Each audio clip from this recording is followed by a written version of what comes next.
Si el Hijo os libertare, seréis verdaderamente libres. Y conoceréis la verdad, y la verdad os hará libres.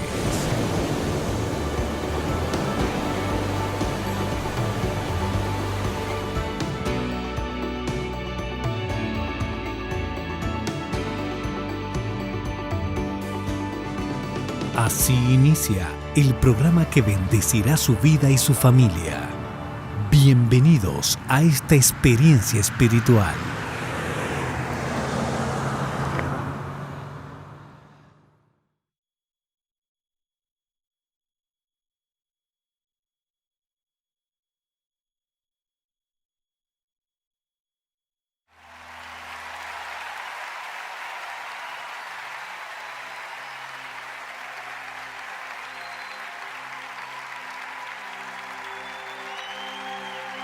Él vio mi condición, no era nadie, me hizo uno de su pueblo, real sacerdocio, escogido por Él es mi Padre y yo su Hijo.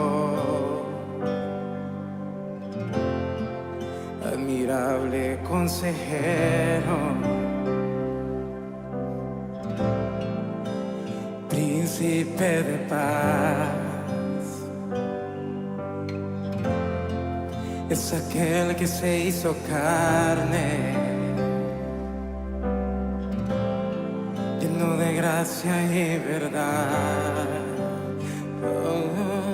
Él vio mi condición, no era nadie, me hizo uno de su pueblo, real sacerdocio, escogido por Él es mi Padre y yo su hija. Admirable consejero, príncipe de paz, aquel que se hizo carne, lleno de gracia y verdad. Admirable consejero, príncipe de paz, es aquel que se hizo carne, lleno de gracia y verdad. La Deidad se encarnó, tomó forma de un hombre, por amor, caminó en humildad y en obediencia sufrió, por amor,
admirable consejero,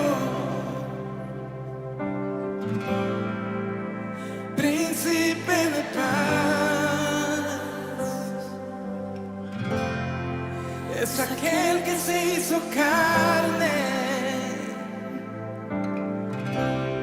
lleno de gracia y verdad.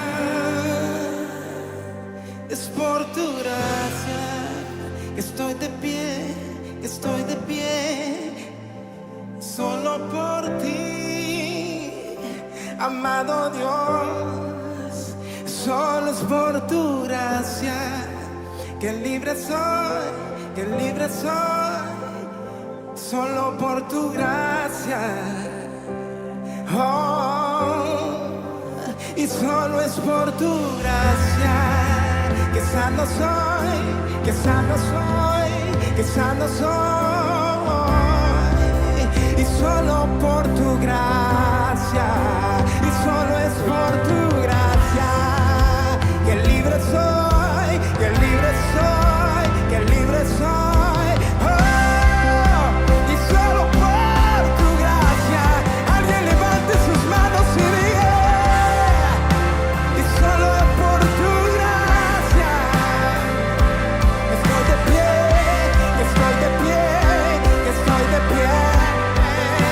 Y solo por tu gracia que libre soy, que libre soy, libre.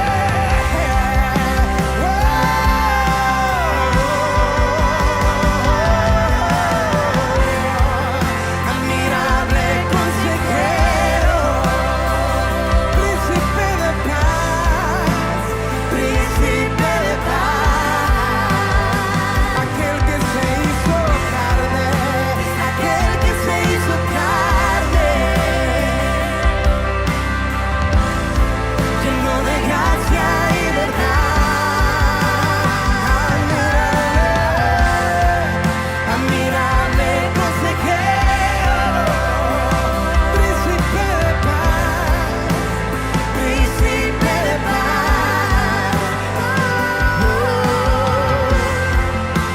Aquel que se hizo carne, lleno de gracia y verdad.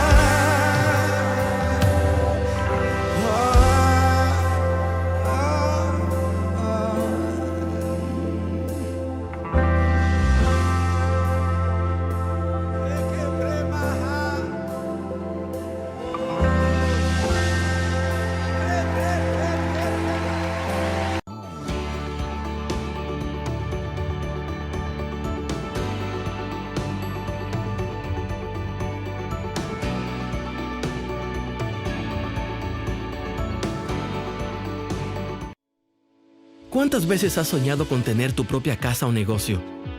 ¿Ver a tus hijos graduarse o simplemente acomodarte y mejorar tu calidad de vida? Sabemos que lo sueñas y que trabajas en eso, pero siempre hay algo que te descuadra. Lograr tus aspiraciones puede ser más fácil si no estás solo. Vamos a juntar esos pesos. En Copaspire te apoyamos para que el dinero que tienes y el que te falta sea útil y productivo. Hazte socio. Copaspire, creciendo juntos.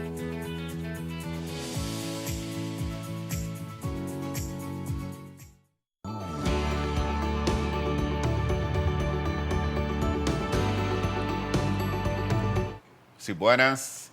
Estamos contentos nuevamente de que un viernes más, viernes 4 de octubre, ya el año caminando a su final, nos volvemos a juntar en un programa más de Conoceréis la Verdad desde la perspectiva de la educación.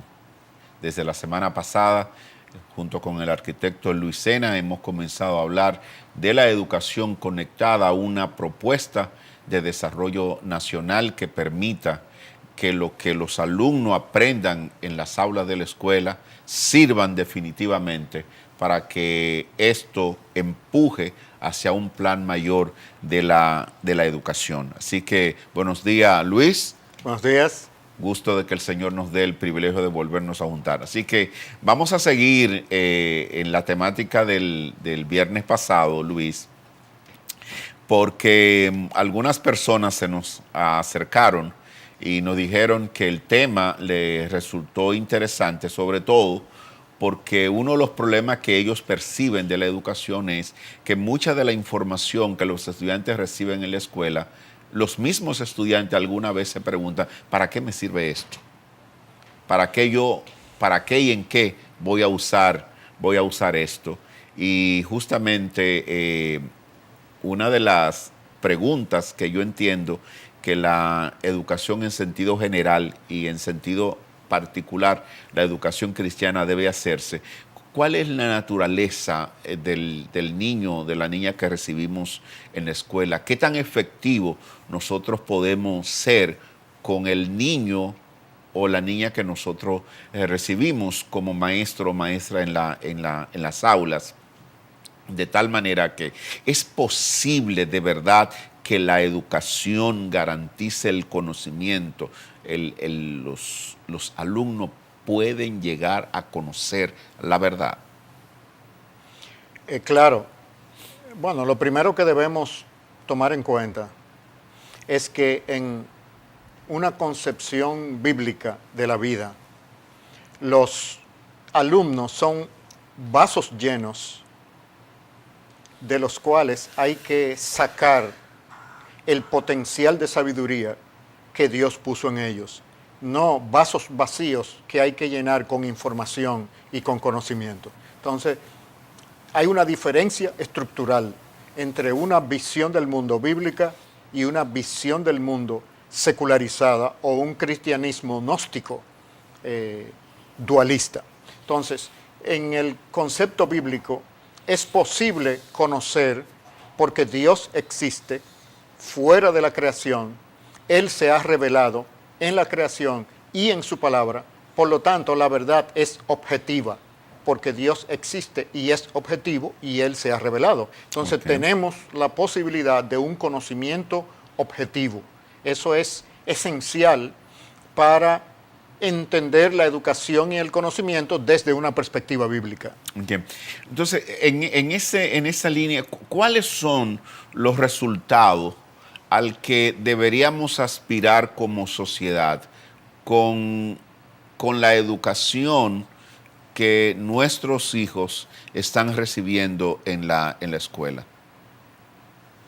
No. Dios se ha revelado. Es posible conocerlo porque Él es un Dios diferente a su creación. Él se ha dado a conocer. ¿Para qué Dios se dio a conocer? ¿Qué es lo que nosotros deberíamos lograr como resultado en la escuela? Ok. Lo que deberíamos, no necesariamente lo que se está planteando que vamos a conseguir. Ya, porque como habíamos establecido en programas anteriores, todos los sistemas de educación tienen una espiritualidad, tienen una metafísica, tienen un ethos detrás, todos. Entonces, si nosotros exploramos, vamos a descubrir bien cuál es el del sistema actual. Ahora, el bíblico, el propósito de la educación desde una perspectiva bíblica es cumplir el propósito de Dios para los seres humanos, que es reflejar su carácter en el gobierno de su nación y en el desarrollo cultural de su nación. Para eso es que Dios creó a los seres humanos. Por lo tanto, estamos hablando de personas libres y personas sabias que saben tomar las decisiones y reflejar el carácter de Dios en su vida. En el libro de Deuteronomio, Luis, en el capítulo 11, desde el verso creo que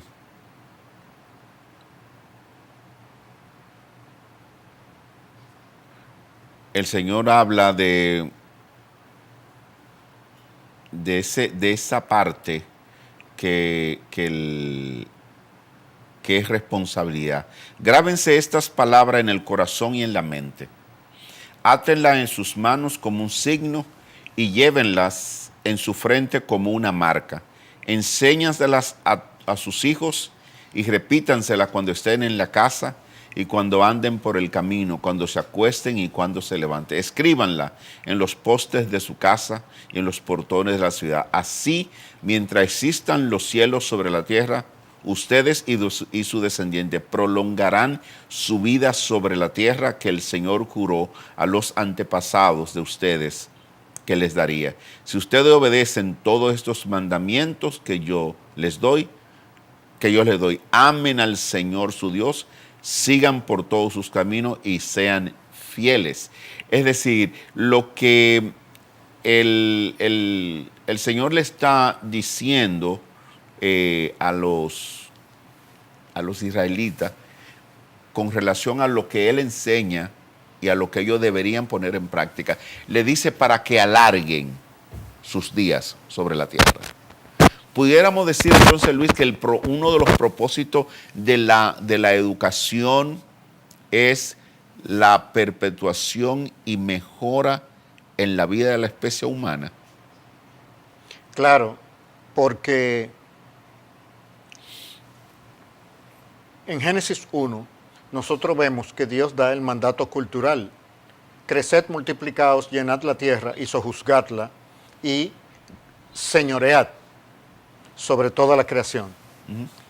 En Apocalipsis 21 nosotros vemos que dice que los reyes de las naciones traerán el honor y la gloria de las naciones a la ciudad celestial. El proceso de la historia humana es un proceso civilizador, produciendo artefactos culturales, instituciones, costumbres, descubrimientos en base a la creación de Dios, que tendrán su espacio luego de ser transformados en los cielos nuevos y en la tierra nueva. Entonces quiere decir que precisamente el gobierno de los humanos, del territorio físico y social que Dios les ha dado, es crear todos los artefactos y productos culturales que Dios transformará para el escenario de la tierra nueva. Eso es lo que enseña la Escritura. Por lo tanto, tiene un significado preponderante e importante la contribución cultural que cada generación hace en la historia humana, sobre todo cuando recupera su identidad propia como humanos en Jesucristo. Toda obra producida por un cristiano en cualquier ámbito de la cultura tendrá continuidad en la era venidera. Eso es lo que enseña la Escritura. Entonces, de ahí que el preocuparnos para que los sistemas sociales de las naciones estén alineados a los propósitos redentivos de Dios es en lo que consiste el discipulado de las naciones, no en acumular una multitud que va a emigrar a un lugar que le llaman cielo. Ese no es el cristianismo de la Biblia. Ese es un cristianismo dualista con características griegas platónicas. El cristianismo centrado en las Escrituras ve la transformación de la tierra presente en tierra nueva y Dios viniendo a morar como lo hizo en el tabernáculo, como lo hizo en el templo, como lo hizo en la encarnación, a morar con su pueblo. Y eso es lo que une al cielo nuevo con la tierra nueva, que es el estado eterno que la Escritura nos describe. Ahora, en ese mismo orden, Luis, en el verso 26, Dios le dice: hoy les doy a elegir entre la bendición y la maldición. Bendición si obedecen los mandamientos que yo, el Señor, su Dios, les doy y le mando a obedecer. Maldición si desobedecen los mandamientos del Señor y se apartan del camino que yo les estoy mandando a seguir. Vean estas cosas y pónganlas en práctica. Esa clarificación que Dios le hace al pueblo de Israel: yo pongo la bendición y la maldición. Toda esta complicación que vemos en la humanidad hoy ha sido producto del no entendimiento o la desobediencia posterior a entender lo que Dios mandó? Bueno, debemos recordar que Adán y Eva lo que produjeron o lo que los motivó en el huerto del Edén no fue simplemente el rechazo de una serie de normas morales, sino el rechazo de una vocación, de un trabajo. Dios les dio una vocación. Gobiernen a nombre mío la creación. El propósito de Dios siempre ha sido gobernar los asuntos humanos a través de humanos. Adán y Eva renunciaron porque querían ser los gerentes de la empresa. Es decir, Satanás lo tienta. ¿Por qué ustedes tienen que ser empleados de Dios? Ustedes pueden ser los dioses, ustedes pueden ser como Dios, ustedes pueden estar a cargo de esta finca que se llama la creación. Ellos rechazaron una vocación. Al rechazar esa vocación, eso produjo cambios estructurales en la creación debido a que seres humanos caídos no pueden habitar en una creación no caída o no sujeta a vanidad, porque se autodestruirían. Para preservar a los humanos, Dios somete la creación a vanidad, le limita su potencial para entonces poder salvar a los humanos con su plan redentor que ya Él tenía desde antes de la fundación del mundo. Eso quiere decir que hay una tendencia en nosotros, los seres humanos, a desconocer, una tendencia natural ya pasada a través de nuestros genes, producto de Adán y Eva, a esconder injustamente la verdad revelada de Dios que nos podría llevar a vivir de una manera próspera y floreciente. De ahí que el Evangelio, producto de la obra de Jesucristo, restaura esa condición en nosotros a través del nuevo nacimiento. Eso quiere decir que nosotros los cristianos tenemos todas las herramientas para recuperar la vocación original de los seres humanos como gobernantes sabios y justos de la creación, entendiendo la creación, nuestras esferas de influencia, cada quien en lo que Dios le ha dado, y colectivamente en nuestras naciones.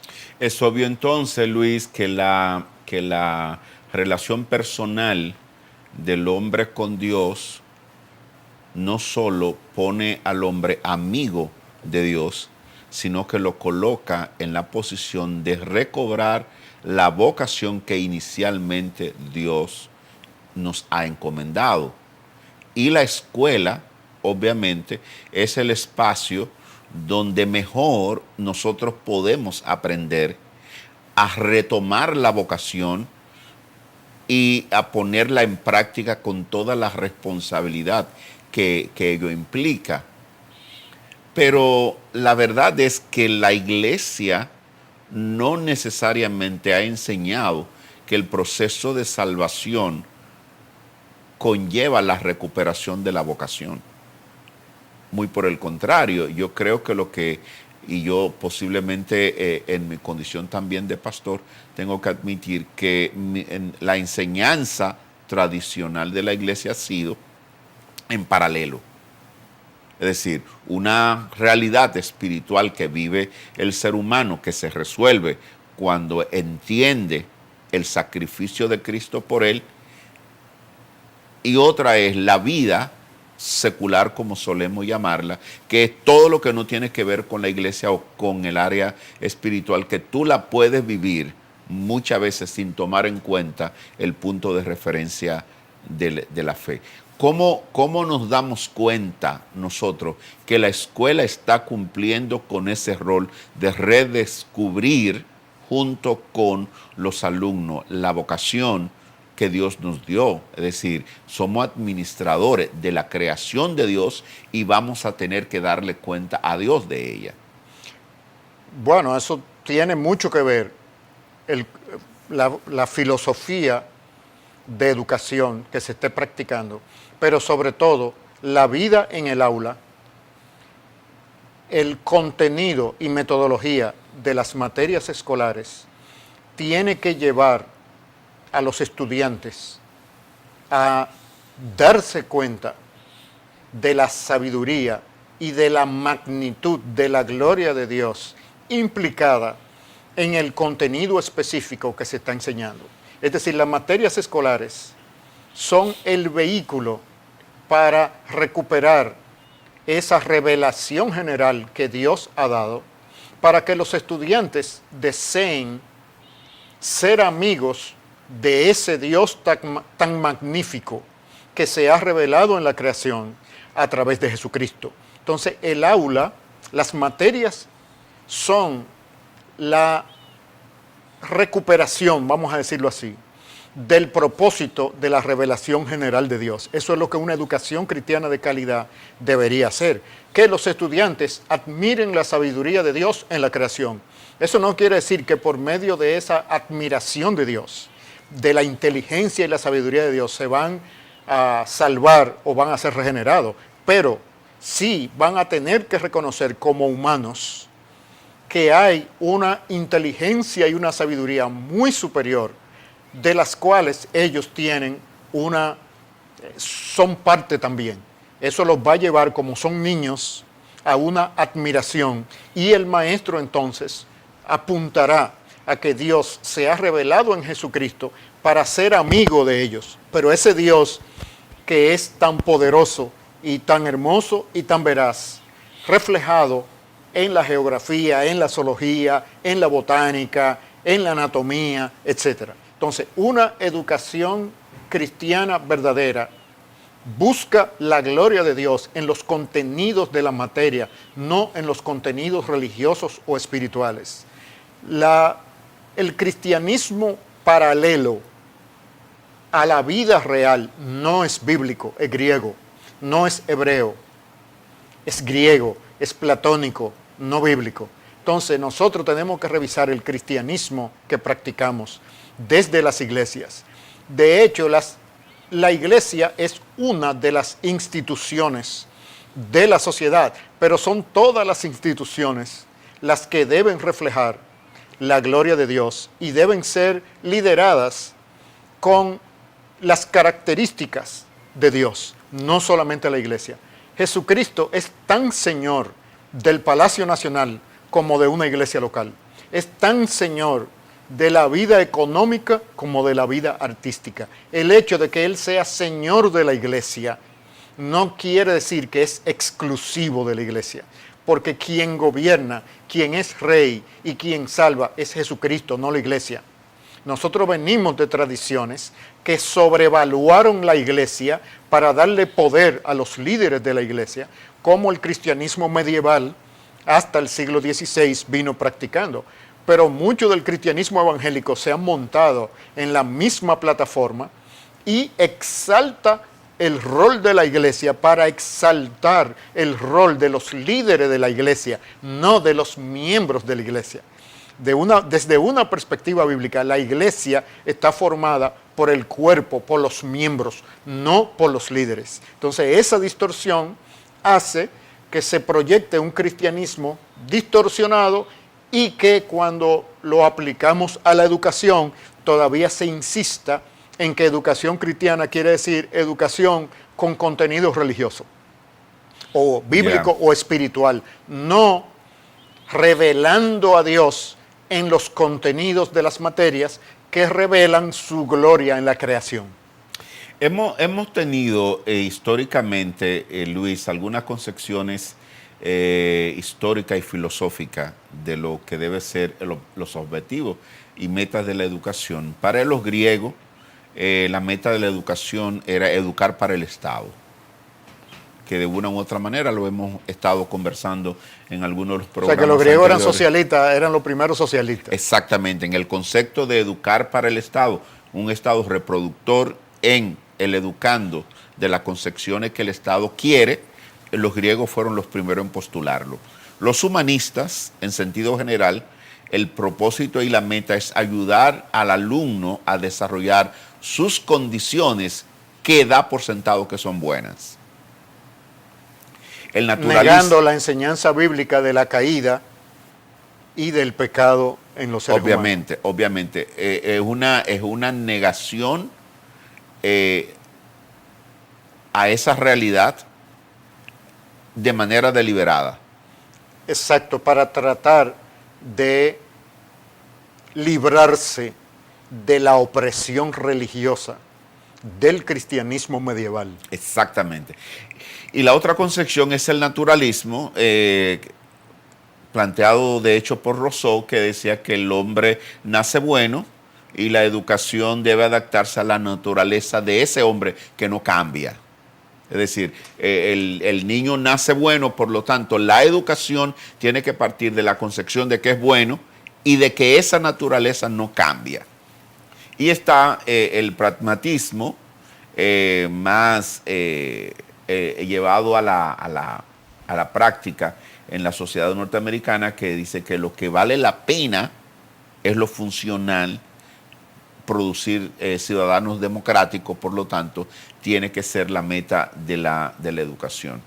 Cuando nosotros vemos, Luis, cada una de estas concepciones histórica y filosófica, nosotros vemos que es como si reflejaran estadios de desarrollo de la sociedad humana. Pero debería la educación ser un instrumento de habilitación de los súbditos de un estado cualquiera. De la habilitación. Es decir, de prepararle al Estado súbditos, gente que respondan al esquema de pensamiento que el Estado o la dirección. Claro que no, porque de acuerdo a la doctrina de la caída, desde una perspectiva bíblica, todos los seres humanos somos peligrosos. Y los seres humanos más peligrosos son los que tienen más poder. ¿Dónde están los seres humanos que tienen más poder? Los que administran la institución de la sociedad a la cual Dios le ha legitimado la coerción y la espada. Eso quiere decir que los seres humanos que administran la institución de la sociedad, que tiene el poder de la espada y de la coerción, son los más peligrosos. Por lo tanto, la sociedad tiene que ponerle todos los límites que sean necesarios. ¿Cómo entonces se le va a dar al Estado el dominio de la conciencia, de la generación de los próximos ciudadanos a través de la educación? Eso es no entender la realidad desde una perspectiva bíblica. Por eso, muchos de los fundadores de la nación norteamericana, que fueron discípulos de los puritanos ingleses, entendían que la educación debía ser privada. Y cuando se crecieron las ciudades y entonces ya fue necesario que el gobierno local estructurara la educación, las escuelas públicas estaban gobernadas por grupos, por comités de ciudadanos que velaran que los contenidos que se impartieran en esas escuelas estuvieran de acuerdo a lo que la comunidad piensa, no a lo que piensan los líderes que están gobernando. Es decir, la idea del Estado benefactor, que supuestamente tiene la intención de asegurar nuestra salud, nuestra educación, nuestra vivienda, es una mentira, es una campaña publicitaria de los tiempos modernos para recuperar las actitudes monárquicas de tiempos pasados. La civilización de Occidente se ha ido degradando, especialmente Europa, con ese socialismo de Estado. De ahí es donde está su bancarrota económica, esencialmente. Una gran parte de la deuda del gobierno federal de los Estados Unidos está en los programas sociales de ayuda para engrandecer el poder del Estado sobre los ciudadanos, porque siempre hay una tendencia de los seres humanos caídos a extralimitar la autoridad que Dios le ha dado a las instituciones legítimas. El Estado siempre, debido a la caída, tiene la tendencia de usurpar la libertad de los ciudadanos y los ciudadanos, por su parte, de tender a la anarquía y a la desobediencia de la ley. Entonces, Dios a los ciudadanos le ha puesto su sentido de la libertad para que mantengan a raya a una institución necesaria por razón de la caída que se llama el Estado. Entonces, no puede dársele al Estado la prerrogativa del dominio de la conciencia y los contenidos de los ciudadanos. Eso es una trampa. Eso es creando un sistema monárquico. Cuando el Estado Dominicano asume la jornada escolar extendida, lo hace aduciendo que quiere darle mayor libertad a los padres y a las madres a trabajar más horas mientras sus hijos son cuidados en las escuelas. ¿Hay algo de eso en una medida como esa? De más bien garantizar que el alumno esté en manos del Estado más tiempo para sembrar en el corazón y en las mentes de las jóvenes generaciones un modelo de pensamiento que responda a un esquema de las autoridades del momento, o pudiéramos sacar algo bueno de una medida como esta? No sé si me doy... Claro, por eso, todo sistema humano tiene una filosofía y una espiritualidad detrás. El punto es cuál. Entonces, en los países latinoamericanos no se ha enseñado ni se ha cultivado el concepto de la libertad de conciencia y el autogobierno de los ciudadanos, sino que se asume que el Estado, representado por sus líderes carismáticos, es nuestro papá, es nuestro benefactor de la patria y padre de la patria nueva, como se hacía exacto, en la Trujillo. era de Trujillo. Entonces, llamar. Latinoamérica nunca ha pasado por los procesos de libertad y florecimiento de Europa del Norte y Norteamérica, producto de la Reforma Protestante. Entonces, toda institución humana tiene una filosofía detrás. ¿Cuál es la filosofía moderna de los estados y de la política en general? El Estado benefactor. Okay. Pero el Estado benefactor no es más que el principio esencial que le da a un grupo de ciudadanos el dominio sobre la masa de los ciudadanos en función de venderle la idea de que el bienestar colectivo es su motivador. Eso no es creíble a la luz de una cosmovisión bíblica. Los que creen eso se están engañando porque ni entienden la Biblia ni entienden la historia. Así es como todos los poderes humanos, comenzando con Nimrod en la Torre de Babel. Ese colectivismo de la Torre de Babel era construir la torre bajo el gobierno de Nimrod. Fue la primera iniciativa socialista. Entonces, ¿cómo recuperar un grupo de humanos todo el poder para subyugar al resto de los humanos? Siempre ha sido el desarrollo de la historia. A través de la enseñanza de la verdad bíblica, los humanos han podido detectar eso y crear y contrarrestar esa tendencia pecaminosa.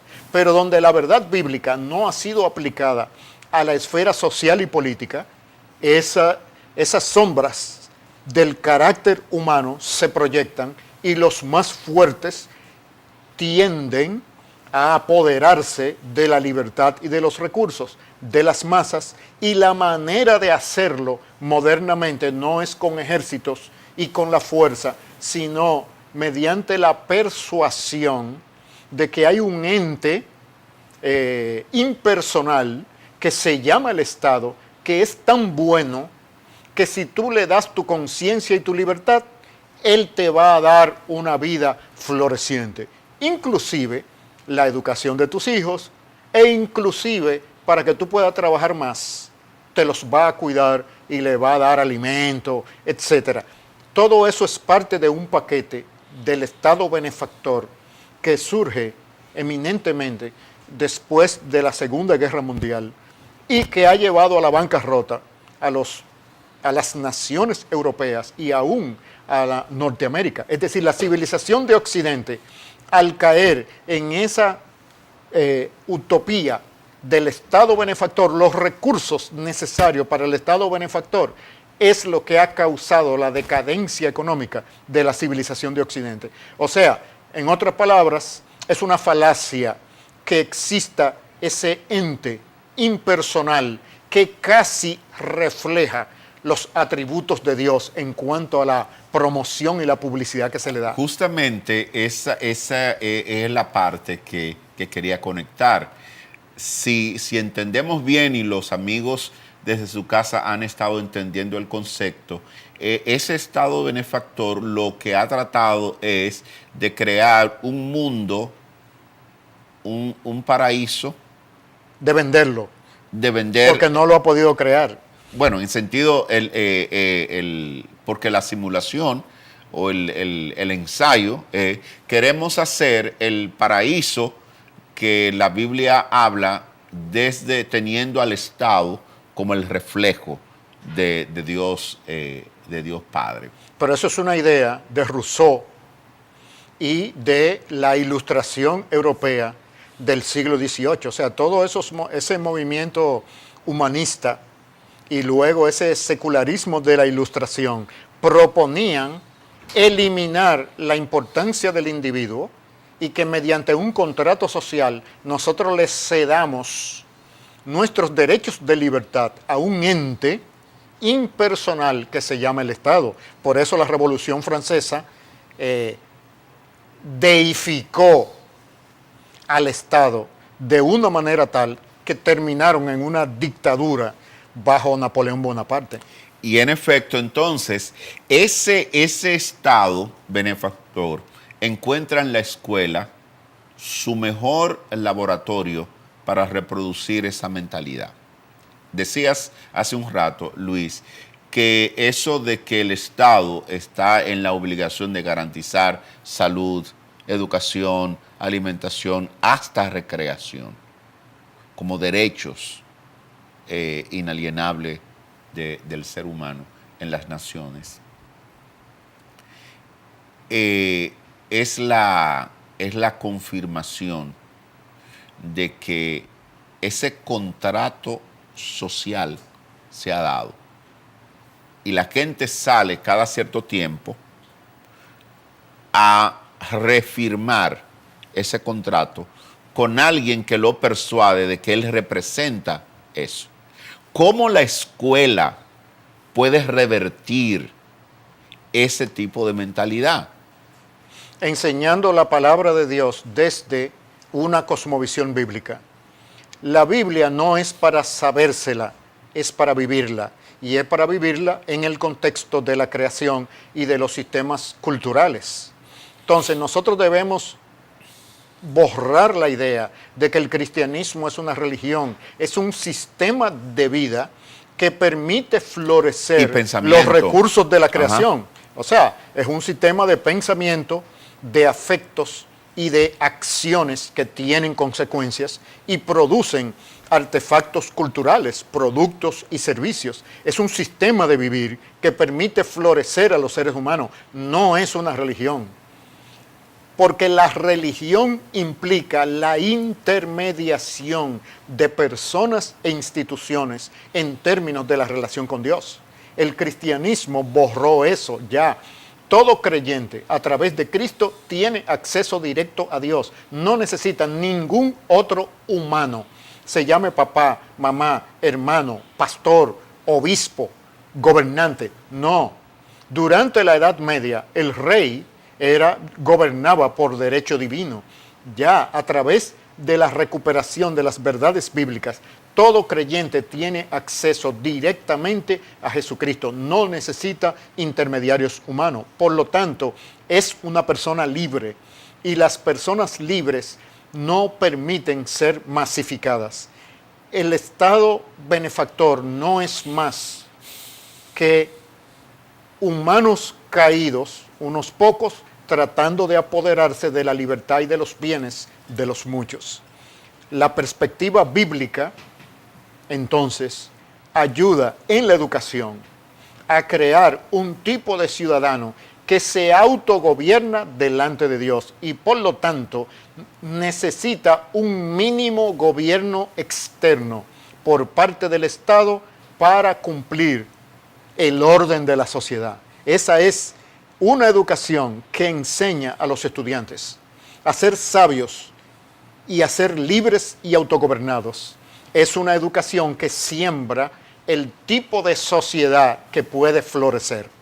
Una educación que centra al estudiante a repetir los protocolos que ese mismo sistema educativo y que ese Estado está proponiendo, está cayendo en la trampa de hacerle el juego a los que diseñaron esos sistemas educativos. Todos los sistemas educativos tienen una filosofía, tienen una lógica detrás. Por eso es que hay que examinarle la lógica. El sistema de educación secularizado lo que trata es de quitar a Dios de la educación para sustituirlo. No es quitar a Dios, es sustituir el rol de Dios por el rol de los poderosos y de las élites. No es quedarnos sin Dios, como si eso fuera posible, sino sustituir el rol de Dios. Traer delante de los alumnos, delante de la sociedad, un nuevo Dios que puede ser el Estado, representado por las autoridades del momento. Viendo todo esto, mis queridos amigos, desde su casa, hay una responsabilidad entonces de la familia en todo este proceso de la enseñanza de los hijos y en todo un proceso de vida en libertad. En el sentido de que si nosotros logramos descubrir cuál es el propósito que hay detrás de lo que nuestros muchachos están recibiendo en la escuela, qué es lo que las presentes autoridades, cuando digo presentes autoridades, no estoy haciendo un énfasis particular en las que están, en las que han estado, en las que vendrán, en las que de hecho tenemos hoy. Cuando tú descubres eso, entonces tú tienes que asumir la responsabilidad de decir, a mis hijos no voy a permitir que se reproduzca en ellos una filosofía de mendicidad en la que aprendan a querer depender del Estado y a querer que el Estado se convierta en el Dios que la Biblia ha revelado, porque eso es imposible.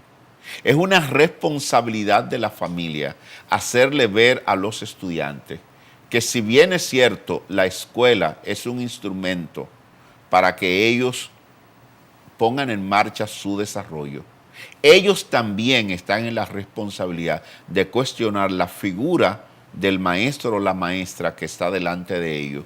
Y para que eso lo hagan, papá y mamá desde la casa tienen que comenzar a trabajar una cosmovisión diferente. Por eso lo que leímos al principio del programa de hoy en Deuteronomio, hay una responsabilidad que Dios le delega a los padres, a los cabezas de familia, para que estas verdades que encontramos en las Sagradas Escrituras las transmitan a sus hijos con toda la responsabilidad que eso implica.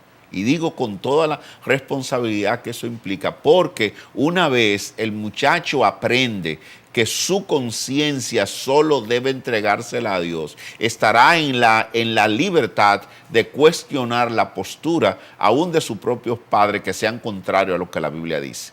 Si papá me está a mí dirigiendo en una dirección, en un camino que menoscaba mi dignidad como ser humano, y que no me permite a mí tener una relación personal con Dios, sino que la mediatiza y me convierte a mí en un robot para hacer lo que las autoridades de turno quieran, yo como alumno, yo como hijo, estoy en la obligación de parar a mi papá, a mi mamá, decirle, no, eso no es lo que la Biblia dice. Tú sabes que te quiero, que te respeto, pero el respeto que yo debo de verte a ti no está por encima de la lealtad que yo le tengo a mi Señor. Y es lo mismo que debería hacer los alumnos en la escuela. La educación como baluarte de la libertad comienza con una responsabilidad de la familia de defender los valores revelados. Dios es posible conocerlo porque Él se reveló. Y esa revelación está contenida en las Sagradas Escrituras, la Biblia, que la tenemos disponible nosotros para poderla estudiar y poderla poner en práctica. Así que, Luis, gracias una vez más por la claridad de todo lo que hemos hablado hoy. Y gracias a ustedes por darnos su tiempo una vez más. Esperamos volvernos a juntar el próximo viernes aquí en Conoceréis la Verdad desde la perspectiva de la educación. Muchas gracias y feliz resto de la semana para todos.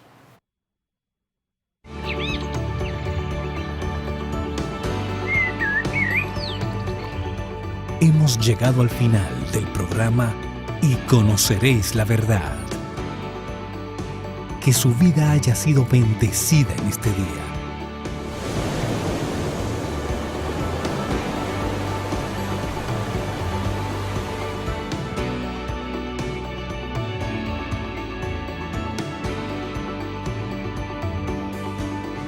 Le esperamos de lunes a viernes a esta misma hora. Invocamos la presencia de Dios sobre su vida y familia.